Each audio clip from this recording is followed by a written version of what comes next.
Hi, everyone. Welcome to the Pennsylvania Association for College Admission Counseling Virtual College Fair. Thank you so much for joining us. We are really excited you are here. Before we get started, we do have a few housekeeping items to note. First, if you have any questions at all, feel free to use the Q&A button to type in your questions to the presenters at any time. They are there ready and available to answer any questions you have. Your camera and microphone are off. You are muted and your video is off. The panelists can't see or hear you. There are more sessions happening.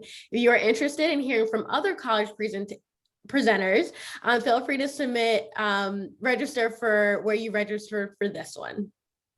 And lastly, this recording will be available a week from today. All sessions are being recorded and are available at strivescan.com/Pennsylvania. We are in currently session B1, where my mouse is circling. And this will also be the order of presentations for tonight. So without further ado, I'll get out of the way and introduce our first presenter from the University of Missouri.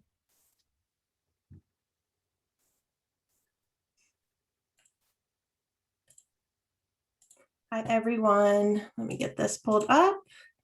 All right.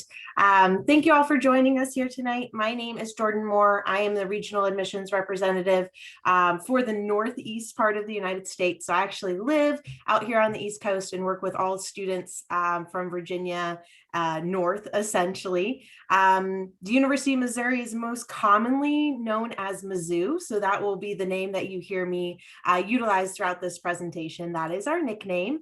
But here at the university, we do have a little over 30,000 total students. About 24,000 of those are going to be undergraduate. The remainder of those are graduate or doctorate students. We are one of 6 public institutions to house a medical school, law school, and veterinary school all on one campus. So we do see a lot of students joining us for those higher degrees, as well as sticking around after their undergraduate experience. We do have Tigers from all 50 states and more than 120 countries. So we have students choosing to join us from all over the world, which makes Columbia, Missouri a really exciting place to go to school. If you don't know anything about the state of Missouri, Columbia is essentially smack dab in the middle. So we're about an hour and a half from St. Louis and Kansas City, the 2 largest cities in the state, about an hour and a half to either one of those cities, right on Interstate 70, which runs right through Columbia. A little under 117,000 people live in Columbia, plus our college students. We have tons of restaurants, lots of live music venues, art venues. If you're into hiking, biking, camping, any of that, tons and tons of parks around. And it's kind of like a suburban feel. So it's not a big city, but it's not rural either. It's a lively college town. My favorite thing about downtown Columbia is the fact that it's right across the street from our campus. So you can be on campus on the quad, and maybe you want to hop downtown for lunch. All you have to do is step right across the street. So makes that very accessible for our students, very walkable as well. Although we do have a bus system for our students, and freshmen or all students are allowed to bring cars to campus if they would like. We do have over 300 academic programs on campus, so lots and lots of things to choose from. Those are housed in 13 different schools and colleges. Some of our more popular programs are going to be our College of Business, our College of Engineering, our School of Nursing, School of Health Professions, and our School of Journalism. We are home to the world's first ever School of Journalism, so we're very, very proud of that as well. So if you're interested in journalism, you definitely want to check out Mizzou. You do not have to know what you want to major in when you're coming in. We do have a Discover program for our exploring students.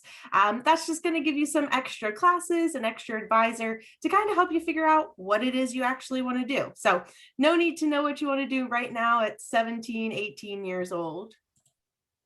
Something you're going to hear a lot about on our campus is what we call the Missouri method. That is essentially learning by doing or hands-on learning. We want our students to be on our campus or out in their field of study, practicing whatever it is they want to do. So whether that's through internships, extracurricular activities, practicums, One of our best examples, I'm going to go back to our journalism school, is that bottom right-hand corner. You can see right there. That is KOMU. That is our NBC affiliate news station. We are the only university to own and operate an NBC station. It's completely run by our students and faculty within our journalism school 365 days a year. So it is a phenomenal facility and kind of a prime example of when I talk about the Missouri method. Fun fact for you all, we are home of the original homecoming. So we did host the first ever homecoming on our campus. It's a really fun event for our students. It is a month-long celebration, lots of different events, huge parade, largest collegiate blood drive is held during homecoming as well, which all culminates in our homecoming football game. We are part of the SEC, or the Southeastern Conference, so sports are a big deal on our campus. We do have 20 different Division I NCAA sports, and it really is a fun time. Nothing beats an SEC game day. Really fun for our students and adds a lot of school spirit to our campus. If you're looking at applying to Mizzou, we are on rolling admissions, so you can apply at any time during your senior year. Our application opens August 1st every year, and we are on the Common App, or we have our university-specific application, so either one of those is acceptable. If you're applying with a test score, we will require that sent directly from ACT or College Board, and we will require official high school transcripts sent directly from your high school. We did enact a test optional policy this year, and that has been extended for our incoming class of 2022 as well. So if you're going to apply through our test optional process, we do still need that application, that transcript sent from your high school, as well as a resume and a personal statement or an essay. And those applications will be reviewed by a holistic committee. We have a large number of merit-based scholarships for our students. These are automatic scholarships that are awarded to students right when you apply based on your test score and GPA. So you don't have to do anything separate for these. They will come with your admission to the university. My favorite program to talk about with our out-of-state students is our residency process. We do allow our out-of-state students to come to campus, establish residency in the state of Missouri during their freshman year, become a resident of the state, and pay in-state tuition the following year. So starting sophomore year, you could be an in-state student and pay in-state tuition for the remainder of your time on campus. It's a phenomenal program. You're really only going to find it in the state of Missouri. Like I said, my name is Jordan Moore. I am the regional admissions rep. That is my contact information. Please reach out if you have any questions. We're also offering on-campus tours as well as a lot of virtual options for you all. Thank you all for joining us here tonight, and go Tigers. Awesome, thank you. Our next presenter is from Indiana University of Pennsylvania Academy of Culinary Arts. 1 second to share. Good evening, everyone. My name is Misty. I am the Student Services Coordinator here at the Culinary School at IUP. We're part of Indiana University of Pennsylvania. We actually have several programs for our students to have offered. We're obviously a culinary school since we are called the Academy of Culinary Arts. We do have a certificate program in culinary arts. We also have an associate's degree in applied science, and you also can continue on for a bachelor's degree. But if the culinary side of things is not your cup of tea, you could definitely just go into the baking and pastry side. So we actually have a certificate program in baking and pastry. We also have the associate's degree in applied science, as well as going on and continuing your bachelor's degree. And we'll talk a little bit about those shortly. So when you go to the culinary or baking and pastry program, you apply into and be enrolled into one or the other program. You basically spend your time on campus for fall, spring, and summer semester, and then you complete an externship for your fall semester of your sophomore year. So the culinary or the baking program are only 16 months. So you spend 12 months on campus, and then the last 4 months is on an externship. That externship is a paid opportunity to actually get to work in the industry alongside of professional chefs and getting a chance to actually still be a student and getting good experience while you're on your externship. As I mentioned before, there's lots of degree options available. Obviously, you can get the associate's degree in culinary arts and baking and pastry. So in order to do that, all you need to do is do an additional 12 credits of class, which is actually just one semester. So as I mentioned before, the culinary arts or the baking and pastry program are certificate programs. So you do 12 months on campus and 4 months for an externship. But if you want to add that associate's degree, all you need to do is one more semester, which is 12 credits of liberal studies, in order to get the associate's degree in either culinary arts or baking and pastry. However, if you want to get a bachelor's degree, and we definitely encourage students to continue on and doing that, you can actually get a bachelor's degree in hospitality management, food nutrition, culinary dietetics, or family and consumer science education. All 4 of those programs have an articulation agreement with our program. So what that means is you'll have credits that transfer from the culinary program into the bachelor's degree. Now, we are in a very small town. We're in a town called Punxsutawney, Pennsylvania. We are about an hour and a half northeast of Pittsburgh, Pennsylvania. However, we still have a lot of fun on our campus, even though we're in a very small community. We actually have what is called the Culinary and Baking Student Association, which I am actually an advisor to that program. We plan events for the entire year for our students. This year has been a definite challenge for doing some activities because of COVID, and we've done a lot of virtual fun activities. So even though the students have not gotten to do a lot of in-person things, they've actually got to interact with each other in a really unique way. We also have an ice carving program, which is definitely something most schools do not have. There are very few culinary schools out there that offer an ice carving club. And it's nice because it's an added feature that you can use and put on your resume for when you go out into the industry.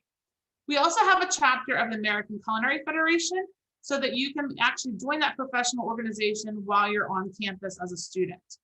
We're part of the Indiana campus of IUP, so we're part of Indiana University of Pennsylvania, even though we're located in Punxsutawney. So you can participate in any of the cultural events, go to the IUP sports and so forth while you're on campus as well.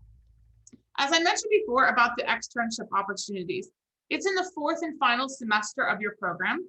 It's 450 hours, and basically we help you through our sponsor fair to find the location that works the best for you. So as you can see by some of the pictures here, these are just a sampling of the places our students go for externships.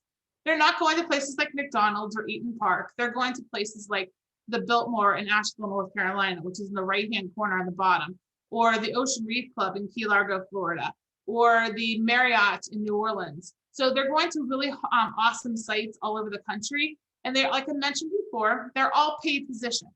And also you do not pay any tuition costs during that semester. So you're only paying for tuition for 3 semesters.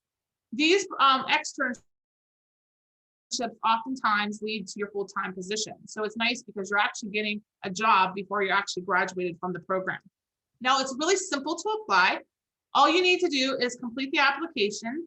You need to send us your high school transcripts. And then these are optional items. If you've taken the SATs or ACTs, we recommend you send us the score. You can also send us a personal essay or letters of recommendation, but they're not required. And as you can see, we have no application fee. So our website's listed here. Like I said, it's very simple to apply. And if you are a junior right now, you can apply as early as July 1st. If you are a senior, you should apply as soon as possible. We also are doing virtual visits, and here is a couple of our virtual visits that are coming up. We are doing on-campus tours for individual students, so you can contact us and we can set that up as well. But at our virtual tours, you're going to get a chance to talk to the faculty.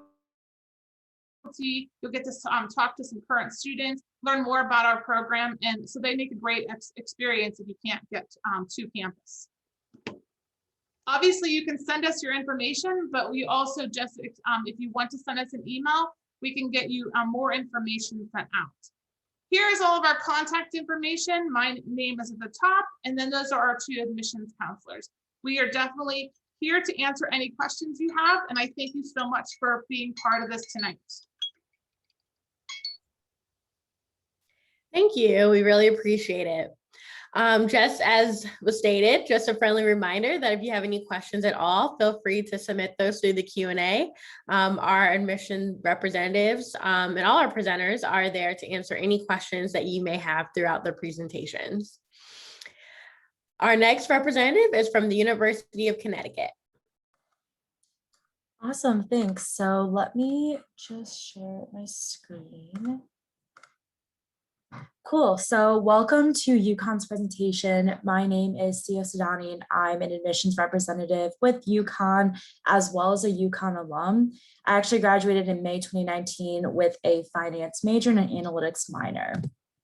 Just a little bit about Uconn. We were founded in 1881 initially as an agricultural school.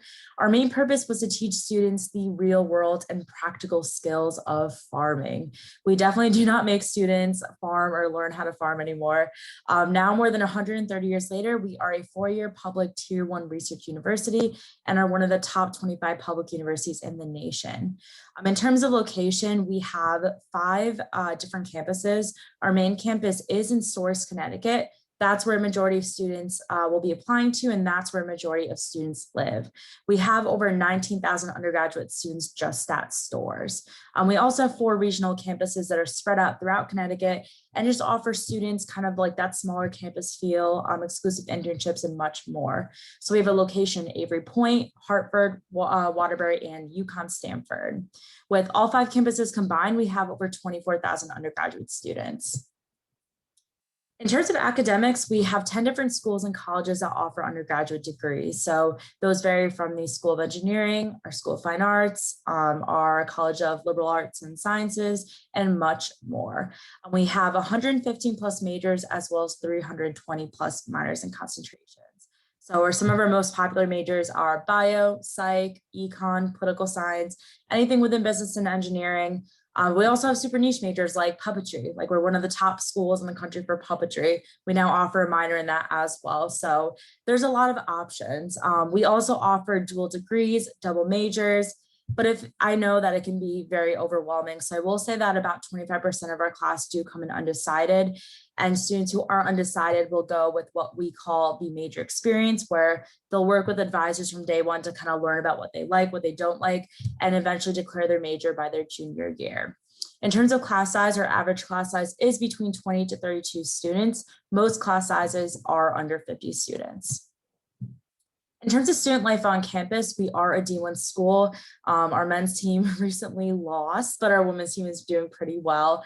But we have 24 D1 teams in all. But yeah, mostly it's for basketball. But if you played a sport in high school and you're like, don't really want to go D1, we do offer club sports as well as intramural sports. If you're looking to just stay active on campus, don't want to get the freshman 15, we have a brand new rec center that's built right in the center of campus, super nice. Easy to get to. But beyond athletics, we also have 700 plus student organizations that are founded and led by students. So those range from organizations that you might have seen in your own high school, like student government, debate club, mock trial, robotics. But we also have super unique clubs like the Cannoli Club, Quidditch, Moon Watching Club, whatever you can think of, we have. And if we don't have it, you're more than welcome to start your own organization at Yukon. We also have 5 cultural centers that house their own orgs as well. Just to switch gears and talk a little bit about admissions at Yukon, some deadlines to be aware of. January 15th is the most important deadline to kind of keep in mind. That is our Stores first year application deadline. That's when a majority of students will be applying to Yukon. We do offer a December 1st priority deadline for merit scholarship and honors consideration. So all students are automatically considered for both scholarship and honors when applying to Yukon. No separate application, no minimum requirements. As soon as you apply, you will be considered. That does not mean early action or early decision. We do not offer that. It just means that if you apply a little bit earlier, your application will be reviewed earlier. You'll still receive your decision by that March 1st timeline. February 15th is our on-time deadline for FAFSA. March 1st will release admission decisions as well as financial aid packages. Once you are ready to apply, you can apply online using either the Common App or the Coalition application. We do require official transcripts, an essay, 2 letters of recommendation are optional, but we highly, highly recommend that you send them.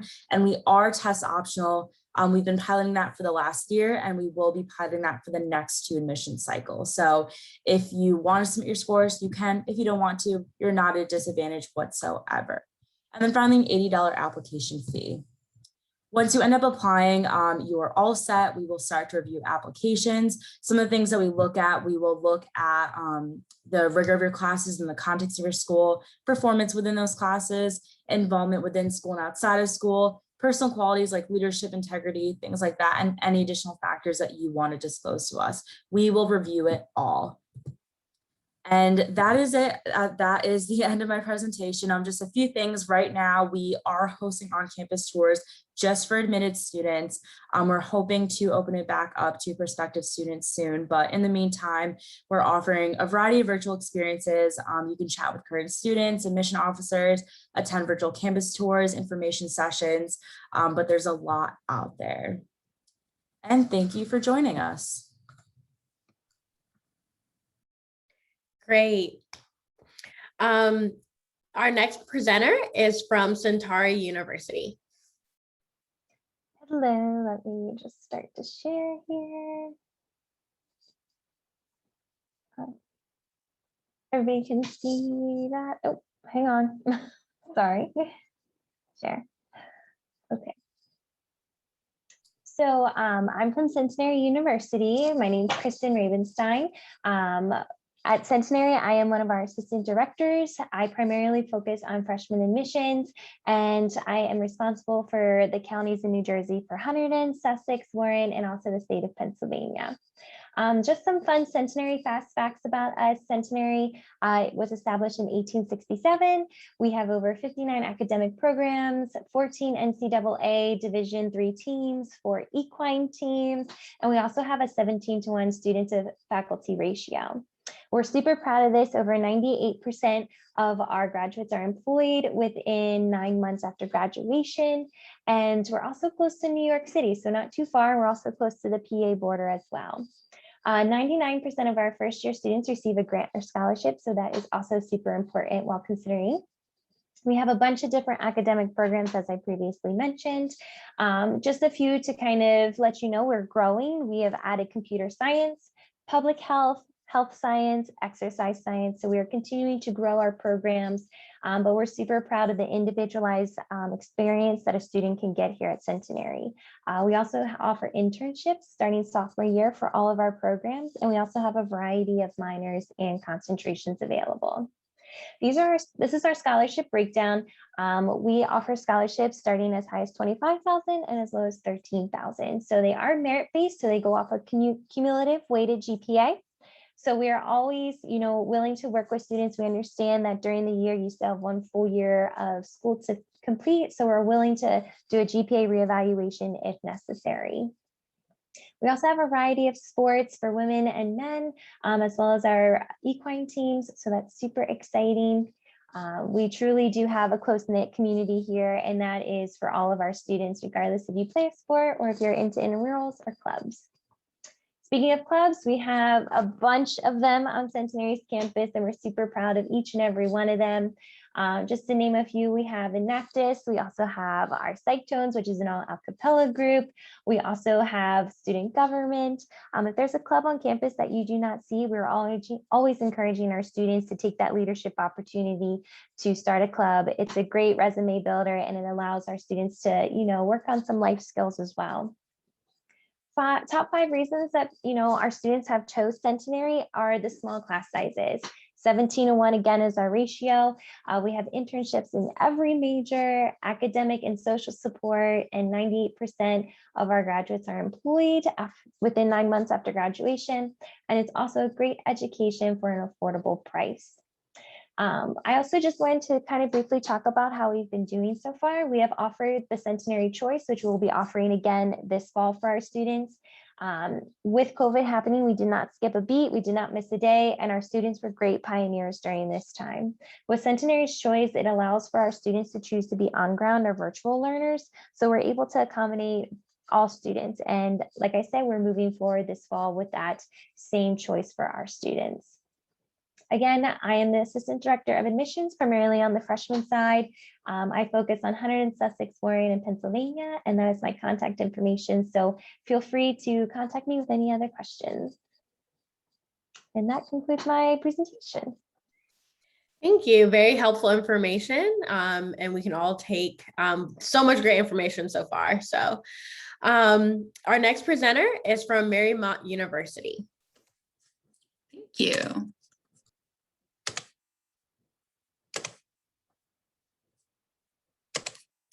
Okay, so yes, my name is Sophia Hines. I'm an admissions counselor with Marymount University. We are a smaller institution, so we're about 2,300 undergraduate students, and we're located in Arlington, Virginia, so about 6 miles outside of DC. So I'll touch on the benefits of that soon, but we are a Catholic university. So that goes into our values here. So intellectual curiosity, global perspective, and service to others. So that's implemented in a lot of ways on campus. We are a very service-oriented campus, and that's implemented in your experience. As a Catholic university, what does that mean for you as a student? So you're going to take 2 theology courses. They do not have to be in Catholicism. They can be in world religion. A really popular one is lack of religion. There are a lot of different options for this, but that's as far as religion has to go within your experience. You're not required to go to mass or pray or anything like that. You're more than welcome to get involved with our spiritual office, but you're not required to by any means. So like I said, we are a smaller institution of about 2,300 undergraduate students. We also have some graduate programs, and that makes up about 1,000 additional students. But that leads to about 17 students on average in each of your classes. So you really get that one-on-one experience, that really small school community feeling. All of our professors have office hours that you can go to where you can sit down with them and talk to them and basically get a one-on-one tutor. We also have the tutoring center and the writing center and everything like that, where you can go and meet with current students to get some extra help. We're also an extremely diverse campus. So we have representation from all over the world and all over the country. About 20% of our population is international. So like I said, that global perspective, is built into our campus, but it also shows with our student body as well. I mentioned that we are in Arlington. We actually have 2 campuses. So we have our main campus, and then we have a Ballston Center, and that's about less than a mile up the road. We have a shuttle that runs between the 2 campuses, so it's super easy to get from one to the other. I like to mention the Ballston campus because the Ballston Metro, so it's actually called the MU Ballston Metro, named after us, that station is right next to our campus. So it makes it super easy to make it around the entire DC area, and I'll touch on that again when we get to internships. So you can see all the programs that we have listed here. Our most popular programs are health sciences, psychology, business, IT, and nursing. Nursing specifically because it is a direct entry program. So as a first-year student, if you put nursing on your application, you're automatically in the nursing program. As long as you maintain that 3.0 GPA within your prerequisite classes within your first 2 years with us, you maintain that status in the nursing program. So you don't have to take the T's or reapply or anything like that. So it makes it really simple. I mentioned that we also have graduate programs. You can look at our 4+1 programs as well as our 3+3 programs. Specifically the one with Catholic University, where you get direct entry into their law school. Very, very beneficial if you're looking to get that higher degree on top of your undergraduate degree. We have those available as well. Every single one of our students gets an internship and is guaranteed at least one while you're with us. It is required before graduation. We have students that work on Capitol Hill, in the White House, as well as like the FBI and CIA. If you're not looking to go government side, that's totally okay. We work with a lot of the private companies in the area. And then if you're looking at something like nursing, we have connections with all of the medical facilities and hospitals in the DMV area. DMV is DC, Maryland, and Virginia, if you're not familiar. So we have all those connections already made. So it's super easy to obtain those internships, do your clinicals, everything like that. We also highly encourage all of our students to do research. You're able to work directly with your professors. And since we are a smaller university, they encourage you to do your own, private research. So you're able to pick a topic and really be passionate about it. You're not just following along with whatever else we have. You can see Dr. Rumkus here. He actually has a turtle lab on campus, which has both turtles and snakes. So if you come to visit and you want to see it, highly encourage it, but there are snakes. So beware. But very neat. A lot of our biochem and even people outside of the sciences will work in the lab just to kind of volunteer. We also are a Division III NCAA university. We are actually adding softball next year. So if you're interested in any of these sports, I highly encourage you to fill out our recruitment form on our website and get in touch with the coach. And another way to get involved is through our clubs and organizations. You can see some of those listed here, some of our more popular ones. I would say Fashion Club is extremely popular, as well as LIST, which is a women's empowerment group. And then especially because we are smaller, a lot of students get involved with student government. You have a big say in what happens here. And so getting involved in SGA is a great way to do that. So if you're looking to apply, our application will open in August, and our early action deadline is November 15th. If you apply by then, you'll hear back from us by winter break at the latest. And all of our students receive scholarships between $8,000 and $28,000, just as your baseline merit scholarship. So you're guaranteed that. We are also test optional, and you are eligible for admission as well as scholarships without your test scores. So it's not required by any means. If you have any questions, you can feel free to contact myself directly. And if you'd like to visit, we do have in-person tours as well as a lot of online opportunities as well. Thank you. Thank you. Before we hear from our last, but certainly not least representative, I do encourage and send another reminder to submit any questions through the Q&A. Feel free to submit those questions now until we close. And again, we're here to answer any questions you have about the college application process or where to start, or if you have a specific question, please make sure to note the school's name.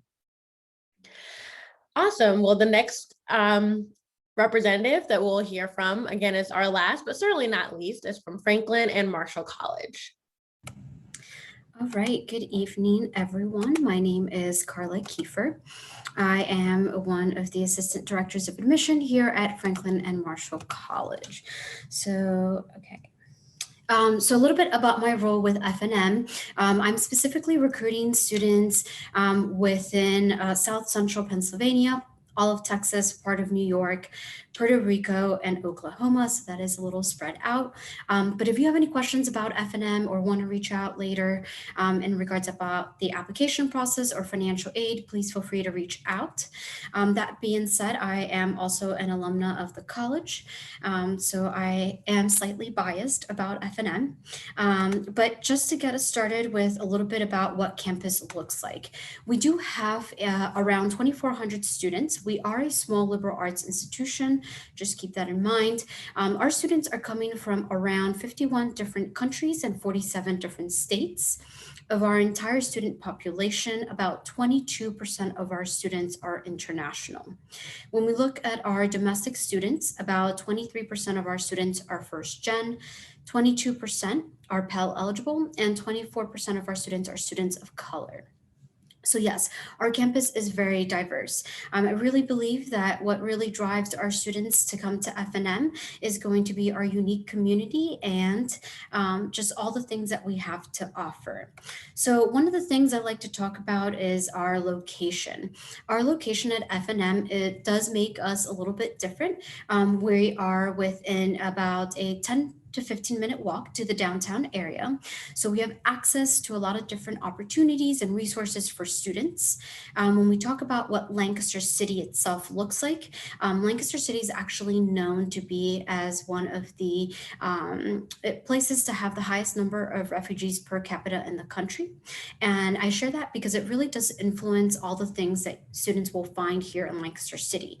We have a lot of different restaurants representing cuisine from different parts of the world. We have different art galleries and shops, and that's all walking distance from campus. And then we also have a train station that is about a 10-minute walk from campus. We're about an hour and 15 to Philly, about an hour and a half to DC, and about 3.5 hours from New York. So students will look for different internship opportunities and might take advantage of these accessible locations to add to what their educational experience at FNM might look like. In regards to our education and what that looks like. We have 61 different fields of studies, with the real focus of students really having this opportunity to personalize their education. So we have the classic major, minor, joint studies. The one thing that is unique at F&M is our joint studies program.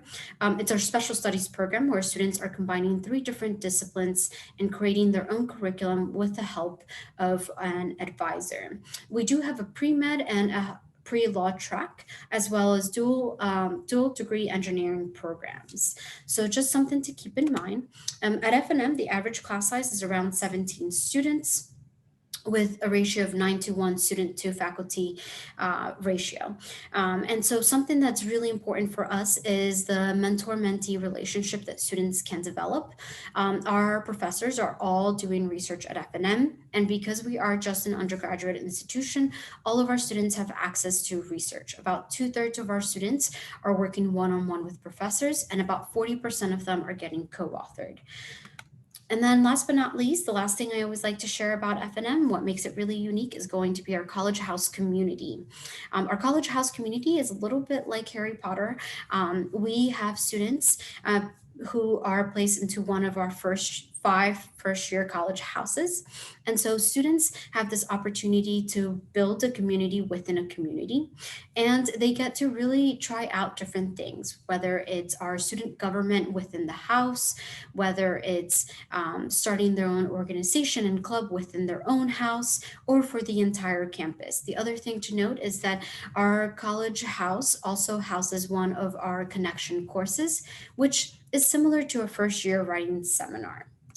So about our application process, we do have early decision 1 and 2. Early decision 1 deadline is November 15th, and early decision 2 deadline is January 15th. And that is the same also for regular decision. The neat thing about early decision 1 and 2 is that we do have a 30-day turnaround, and when we do provide an early financial aid estimate for students. So that means students would be sending all of their financial aid documents as well as their application. The Office of Financial Aid generates a letter indicating this is what your financial aid packet would look like. And at that point, students still have an opportunity to move their application from early decision to regular decision if that is what makes the most sense for them. We do have a holistic review application process, so we are looking at many different things, and we require that students submit an application through the Common App or Coalition. We will ask for 2 letters of recommendation, a counselor and a teacher, as well as an essay, a list of extracurricular activities, and we are test optional. We have been test optional for the last decade, and students have the opportunity to either opt in or out for an interview. It is something we highly encourage, but it's always not something that works for students' schedule. So that being said, that is my contact information. If you have any questions at all, please feel free to reach out. Thank you.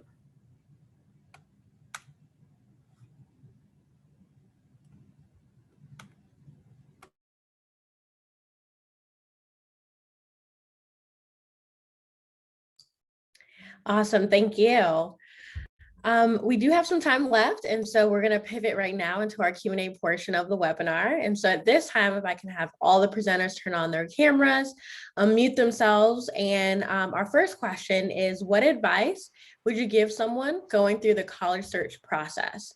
Again, what advice would you give someone going through the college search process? You can go ahead and start in the order in which you all presented it. Yeah, so I think something as you go through this process, you're going to talk to and visit a lot of different schools. And when you ask questions, it's really going to be different for everybody. And we're going to give you the answer, well, it depends.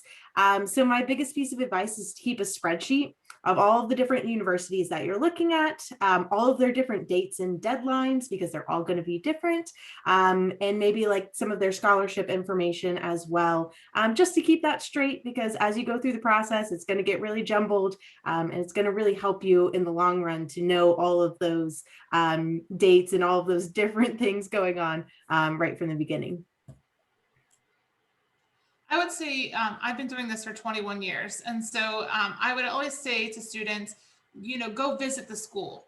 You honestly won't know if it's the right fit for you unless you actually go there. And especially because we're in a small town, sometimes students automatically cancel us out because we're such a small town, but then they come and they have that home feel and they feel really welcome there. And so I would say definitely check out multiple schools, but definitely go and visit them. Don't just assume that one school is going to be the best for you because of what you see on paper. I think to add on to what Jordan said, I mean, I'm like very much, I love to be organized. And I think that was not what I did when I was applying to colleges. It was very much like day before, last minute, like applying. Don't do that. Do not apply last minute.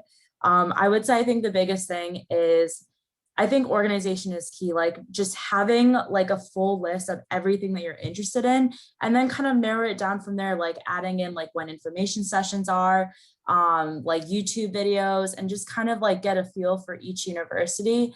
And I'd also say like the Common App opens, I believe in August, and they already released their essay prompts. So just getting a feel for it, kind of asking, like using your network. I would say like asking your friends, like asking your teachers, like use the support around you, especially with the pandemic. It's so hard, I think, to still like connect and understand like what is really the college experience. So I think getting that other perspective would be really helpful. Great. Also to build upon this, I would say don't be afraid to research for outside scholarships. We understand that this is an investment, especially since the majority of us have been through school ourselves, and that's really super important. And don't be afraid to look inside your community, where you work, where your parents work. And it's also great practice because in almost every major, you're going to have to experience some level of researching. So it's always a good time to practice it. So don't be afraid to look for those outside scholarships and to keep working hard through your junior and your senior year to get that grade that you need to get those scholarships that you'll want. Yeah, I have to agree with a lot of what you guys are saying of gathering all the information, never be afraid to ask a question. I feel like especially when you're in high school, it feels like some of these questions might feel stupid. They're not. We get these questions a lot, especially if you're a first generation student or you don't have any siblings that have gone through the process, and maybe your parents did, but it was 20, 30 years ago. Ask all of those questions. We are happy to answer every single one. And along those same lines, but a little bit different, trust your intuition. When you go to a school and you get a certain feeling for it, like trust that, and go with what feels the best, in addition to, of course, all the information that you need. Yeah, I agree with everyone. And I think the other thing that I would add would be that in the process of researching and talking to different individuals, make sure that you speak with current students and current faculty members. At the end of the day, they're going to be the best ones to provide an accurate depiction of what their current experience is like at that institution. And I think that can always provide a different perspective than those individuals in admissions. And so it's just something to think about as you're researching, but then also as you're trying to make a decision. If you're in regular decision and you have a couple different schools that you've been admitted to, where do you go to? Talking to current students, that can always be really helpful.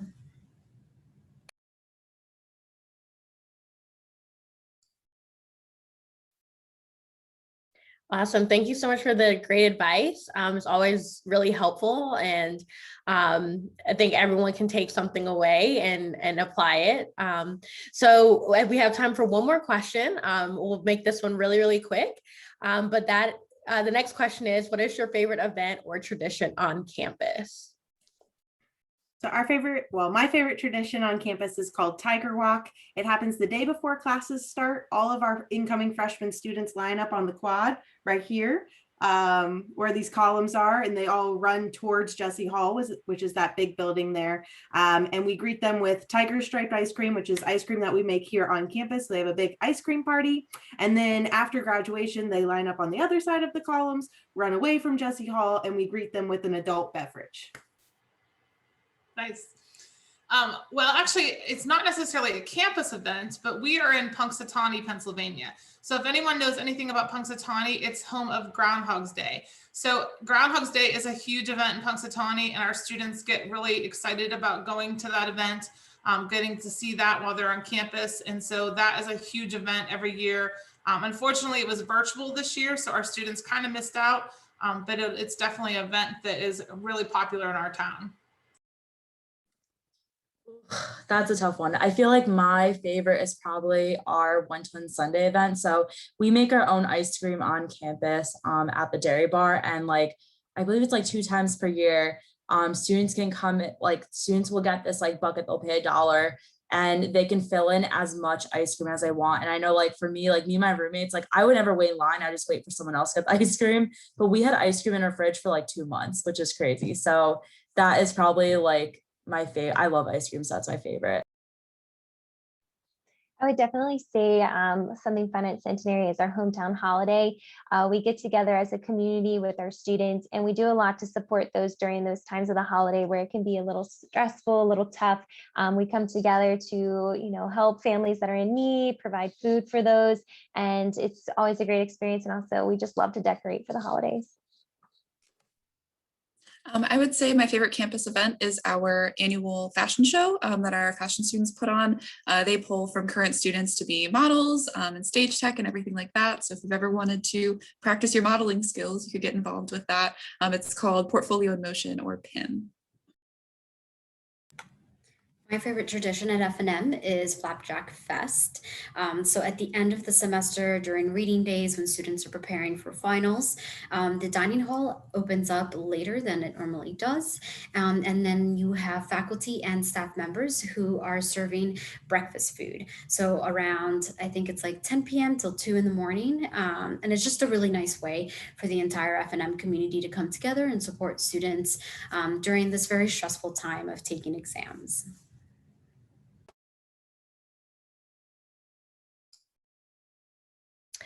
I always say that traditions and things on campus is always my favorite part because it's always great to hear what makes that campus unique. So thank you all for sharing. And thank you to our presenters for all the information that you shared tonight. And thank you so much for joining us. As we close, there will be a very quick 4-question survey that will appear on your browser. If you could take a moment to fill that out for us, it'll be really helpful. More sessions are happening, so feel free to sign up for more sessions where you registered for this one. And this recording will be available at strivescan.com/Pennsylvania. Thank you all for joining us and have a great night.